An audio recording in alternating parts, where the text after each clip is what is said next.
dimanche 13 juillet arène nationale lu xew ñu ne drapeau bi ñu ngi ko dippee Aziz Ndiaye ku wootee ñu ne Ndiaye production moo woote ma ne ko Ndiaye production lii rëy na de mu ne waaw dëgg-dëgg lii la lamb doon xaar ak lu lamb jug taxaw ne waaw grand combat Tapha Mbeur war a dajeeg Diop numéro 2 gaay naan ko Diop 2 muy drapeau Aziz Ale Ndiaye combat spécial jeex jàmm Boy Waranka loolu du yomb de drapeau Bawol lay doon troisième combat Mbeng Mboro fils de Lirou drapeau xew-xew lamb billet loge 15 000 annexe loge 10 000 supporter 5 000 pay-per-view lay doon ci seen affiche.com dimanche 13 juillet ca arène nationale sponsor officiel ETDR établissement Touba Darou Rahman Sunubet port autonome de Dakar Huile Jador Kewel Info et Ndiaye Global Business Company ci Tapha Mbeur Diop 2 ak lu lamb di leen denc ba ca kaw kon daan na ko Diop 2 daan na jeex jàmm. point boobu dama lay wax ñoom ñaar ñoo ko nduróolee parce que ñoom ñaar ñëpp ku ci nekk ci sa biir bëre boo xoolee dañ lay yegg sax des fois fu sori mais da ngay jéem a créer ci sa biir bëre pour jéem cee génn Liss Ndiago bari na ci ay combat am yoo xamante ne nii mën naa ni la day def 2 ba 3 ba 4 prises ci benn action te du ko bëgg a bàyyi des fois mu ñëw bëre ak yow ngir dëbb la col dóor la mbot nga bañ comprendre nga mu caxabal la nga bañ mu def beneen action Ada Fass nag bokk na tamit ci ay bëreem nga jël tànkam mu dóor la mbot Ada Fass mbër la boo xamante ne nii moom mbër la boo xamante ne mbëru tànk la buy bëree wala ak mbëru loxo yëpp waaye bër ci tànk bi kenn du ko laal boo bëree ak moom foofu daf la ci daan Liss Ndiago mbër jël na tànkam mu daan la ci kon c'est-à-dire combat la boo xamante ni ñoom ñaar ñëpp ay bërikat lañu ñoom ñaar ñëpp ay bërikat lañu ñu am nag benn différence bi ñu am ci biir géew mooy Liss ci biir géew bokkul ak Liss bi signature Liss ci biir géew c'est un très grand champion ci biir géew Liss Ndiago parce que Liss Ndiago ci biir géew dafay concentré wu ci adversaire am Liss Ndiago ci biir géew dafay bëree ak consigne yi nga xamante ne ni moom lañ ko jox pour mu bëree ko Ada Fass nekk mbër boo xamante ni ci biir géew moom dafay dem di uti dafay dem di créer ji Ada Fass boo seetaanee dernier combat am digganteem ak Lac de Guiers ñu dëgg la perte na fa Lac de Guiers moo ko daan jëlu bu leer boo amul benn werante mais Ada Fass ñu bett na ñu bëri ci wàllu bëri ci combat boobu mu wax la ni maanaam ni mu bëree bu Ada amoon doole combat boobu dina demee neneen waaw léegi nag ñoom ñaar nag seen combat xam nga lan moo koy gagné mental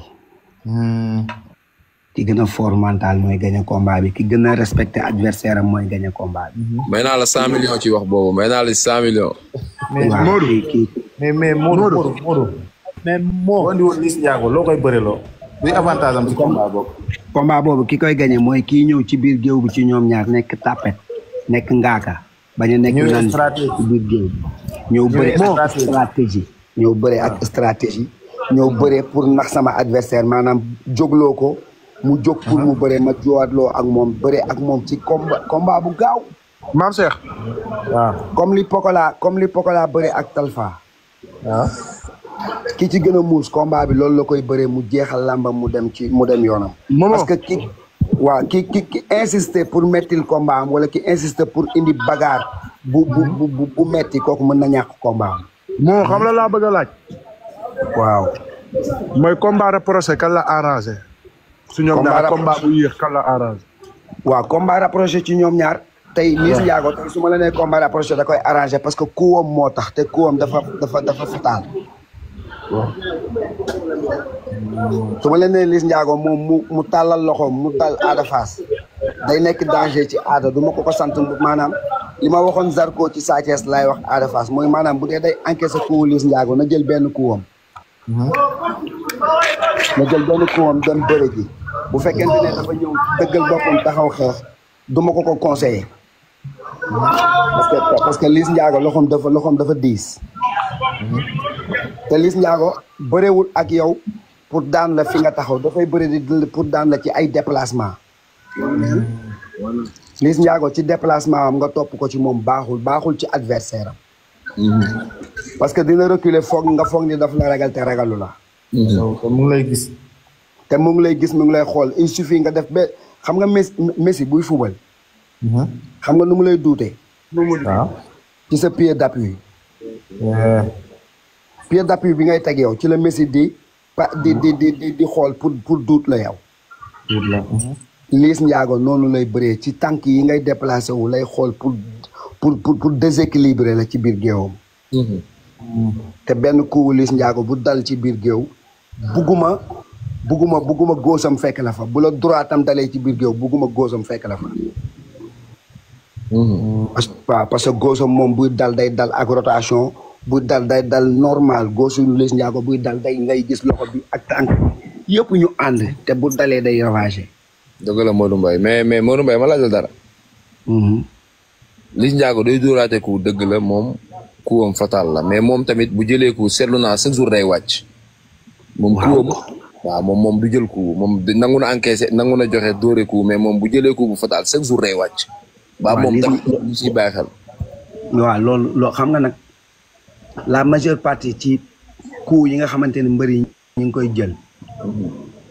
xoolal fi ñuy jël coup yi coup au menton baaxul. waaw menton. coup au menton baaxul te Liss daf koo jël ci Tapha Mbeur. dafa daanu ci saasi. waaw parce que moment boobu noonu moment buñ la koree la te loolu baaxul bugguma loolu ci làmb. mais Ada Fass lañ gisul mu nekk mbër boo xamante ni dafa xeex lu bari ci làmbam. waaw moom xeex da koy déranger. Ada li ci ëpp ci làmbam moom dafay bëre. te bëgguma te Ada Fass bu la yeggee fenn ci biir bëre. non nag boo la ak loo doon daanaan moytul làmb ji mën naa yàqu ci sa côté. dëgg la. waaw moo tax Liss su ma koy wax muy xeex mooy dama koy wax mu bëree ci déplacement yi mu bëree ak Lac Rose. mais Modou Mbaye poids Liss Ndiago bi indi coow li nag loo ma ci jàngatal ban jàngat nga ci am. waaw faisons attention parce que. sport dafa doy waar te àdduna dafa dox. sport dafa évoluer les gars. waaw xam nga lu je m'explique gis nga tubaab bi dañu créer xeetu musculation boo xamante ne dafay ànd ak cardio. te Liss Ndiago daf koy def. dëgg la ñu ngi wax poids bi. mais plus ñuy dem ci combat bi plus Liss di gën a wàññeeku. ak contact yi. te for naa ci woowu béy ñuy wax heure yi muy faral di contact bu dee heure yooyu lay faral di contact léegi poids bi dañ. te man li ma gis bu fekkente ne li ma gis mu cëppi ki ma gis mu cëppi ci alburaax. kooku poids boobu ñuy wax noonu nekkul poids bu bon de. ñu ko sonal quoi bu bon bi ñuy xalaat. poids boobu ñuy wax nekkul poids boo xamante ne nii day sonal Liss Ndiago ci combat bi ak Ada Fass de. te plus ñuy dem ci combat bi. plus mbër di liggéey li koy gën a oyof loo ci làmb. te liggéey bi lay permettre yow pour nga oyof ci làmb moo gën a metti ci entraînement. mais waaw def affaire bi doole. man xamala laa gis man Cheikh. waaw. mais vrai que li saa ñi xamee nañ ko. Dimanche 13 juillet arène nationale lu xew ñu ne drapeau bi ñu ngi ko dippee Aziz Ndiaye ku woote ñu ne Ndiaye production moo woote ma ne ko Ndiaye production lii rëy na de mu ne waaw dëgg lii la lamb doon xaar ak lu lamb jug taxaw ne waaw grand combat Tapha Mbeur war a dajeeg Diop numéro 2 gaay naan ko Diop 2 muy drapeau Aziz Ale Ndiaye combat spécial jeex jàmm Boy Waranka loolu du yomb de drapeau Bawol lay doon 3e combat Mbeng Mboro fils de Lirou drapeau xew-xew lamb billet loge 15 000 annexe loge 10 000 supporter 5 000 pay-per-view lay doon ci seen affiche.com dimanche 13 juillet ca arène nationale sponsor officiel ETDR établissement Touba Darou Rahman Sunubet port autonome de Dakar Huile Jador Kewel Info et Ndiaye Global Business Company ci Tapha Mbeur Diop 2 ak lu lamb di leen ba ca kaw kon daan na ko Diop 2 daan na jeex jàmm